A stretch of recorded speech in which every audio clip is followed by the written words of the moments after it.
आता आपण पाहणार आहोत पूर्ण चालू भविष्यकाळ म्हणजेच फ्युचर परफेक्ट कंटिन्युअस टेन्स. पाहूयात काही वाक्य. I shall have been going. मी जात आलेलो असेन. He will have been working. तो काम करत आलेला असेल. She will have been studying. ती अभ्यास करत आलेली असेल. It will have been jumping. ते उड्या मारत आलेले असेल. You will have been crying.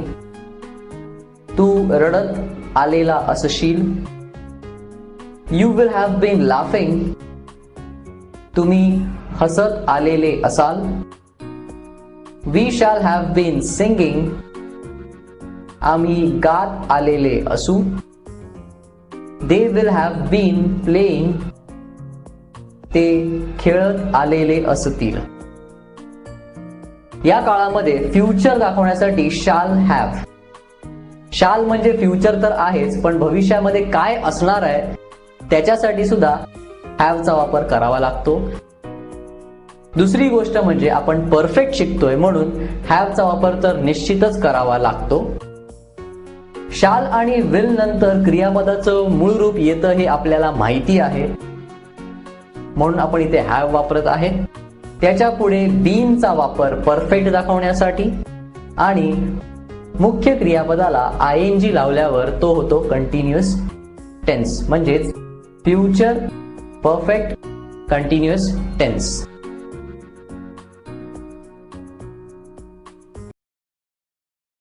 आता पाहूया वाक्याचे 4 प्रकार. I shall have been writing a letter. मी पत्र लिहित आलेलो असेन. Shall I have been writing a letter. मी पत्र लिहित आलेलो असेन का? I shall have not been writing a letter. मी पत्र लिहित आलेलो नसेन. Shall I have not been writing a letter.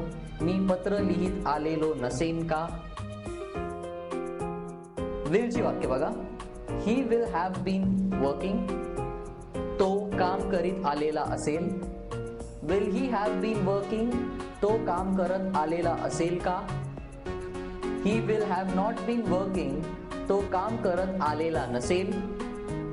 Will he not have been working. तो काम करत आलेला नसेल का? तर हे होते वाक्याचे 4 प्रकार. आता पाहूया या काळाचे नियम. जेव्हा एखादी क्रिया भूतकाळात किंवा वर्तमान काळात किंवा भविष्य काळात सुरू होते परंतु ती क्रिया भविष्य काळात संपते, तेव्हा सुरू झालेल्या वेळेपासून संपेपर्यंतची वेळ दर्शविण्यासाठी आपण पूर्ण चालू भविष्यकाळ वापरतो. We can use the future perfect continuous tense to emphasize how long something has been going on by a particular point in the future. For example, on Saturday we will have been living in this house for a year. Next week I will have been working in the company for 30 years. एक उदाहरण बघा. आज मी म्हणतो की उद्या मी 9 वाजल्यापासून 10 वाजेपर्यंत मी पत्र लिहित आलेलो असेल. म्हणजेच 9 ते 10 काल, 9 ते 10 आज आणि 9 ते 10 उद्या. म्हणजेच जसं मी ते म्हटलं 9 वाजल्यापासून 10 वाजेपर्यंत ते सुद्धा उद्या.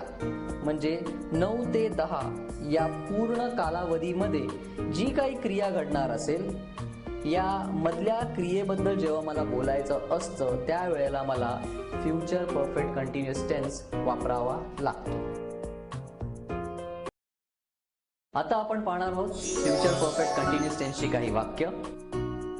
तो बराच वेळ क्रिकेट खेळत आलेला असेल. He will have been playing cricket for some time. तो अभ्यास करत आलेला असेल. He will have been studying. मी पुस्तक वाचत आलेलो असेन. I will have been reading a book. मी काम करीत आलेलो असेन. I will have been working. तू नाच करत आलेला असशील. You will have been dancing. तुम्ही काम करत आलेले असाल. You will have been working. ती खेळत आलेली असेल. She will have been playing. ते काम करत आलेले असतील.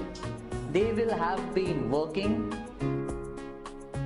रमेश अभ्यास करत आलेला असेल. Ramesh will have been studying. Sita खेळत आलेली असेल. Sita will have been playing. पुढच्या जून पर्यंत मी या शाळेत 20 वर्षासाठी शिकवत आलेलो असेल.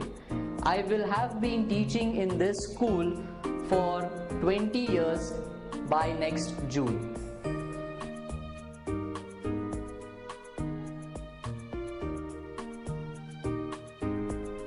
Subscribe to my channel.